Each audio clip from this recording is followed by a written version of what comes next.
என்னடா காலங்காலத்தில் கொடுமைப்படுத்துகிறாங்கன்னு நினச்சிடாதீங்க. குரல் பிடிக்கலன்னு சொல்லிடாதீங்க. அது வேற மழையில் 2 நாள் நனைஞ்சதுனால தடுமம் வேற பிடிச்சிக்கிருச்சு. அப்போது அந்த ஸ்டோரியை சொல்லணும்ல, அதுக்காகத்தான். அப்போது அந்த ராஜாவுக்கு பாம்பு கடிச்சிச்சுன்றதுனால காவலர்கள்லாம் ஒரே பதட்டமாயிட்டாங்க. என்ன பண்ணுறது ஏது பண்ணுறதுன்னு தெரியாமல் அப்படியே துடிச்சு போயிட்டாங்க. அப்போ தான் மந்திரி என்ன பண்ணார், காட்டுக்குள்ளே இருக்கிறவங்க விட்டெல்லாம் கொஞ்சம் விசாரிக்கலாம், ஏதாவது வைத்தியர்கள் இருப்பாங்க.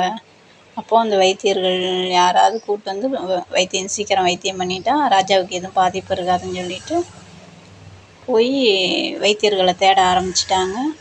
அப்போ தான் காட்டிலே ஒரு நல்ல ஒரு பெரிய வைத்தியர், அவர் எப்படியாப்பட்ட நோயாக இருந்தாலும் சரி பண்ணிடுவாருன்னு சொல்கிறாங்க. அப்போ தான் அந்த வைத்தியரை படக்குன்னு பிடிச்சி கூட்டி வந்து ராஜாவுக்கு வைத்தியம் பார்க்குறாங்க.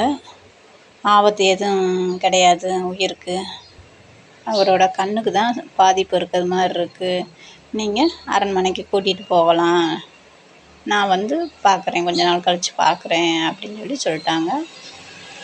சரி அப்படின்னு சொல்லிட்டு காவலர்கள்லாம் ராஜாவை பாதுகாப்பாக கூட்டிகிட்டு வராங்க.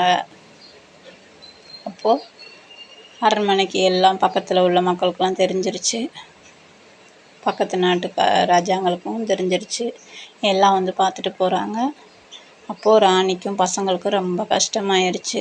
சரி, நம்ம அப்பாவுக்கு இப்படி ஆயிடுச்சுன்னு பசங்க ரொம்ப துடிச்சு போயிட்டாங்க. அப்போது கடைசியாக இருக்க அமர்நாத் செல்ல பையன் ராஜாவுக்கு ரொம்ப கஷ்டப்படுறாரு, நம்ம அப்பாவுக்கு இப்படி ஆயிடுச்சுன்னு. அப்போது சரியாயிடும், நிறைய வைத்தியர்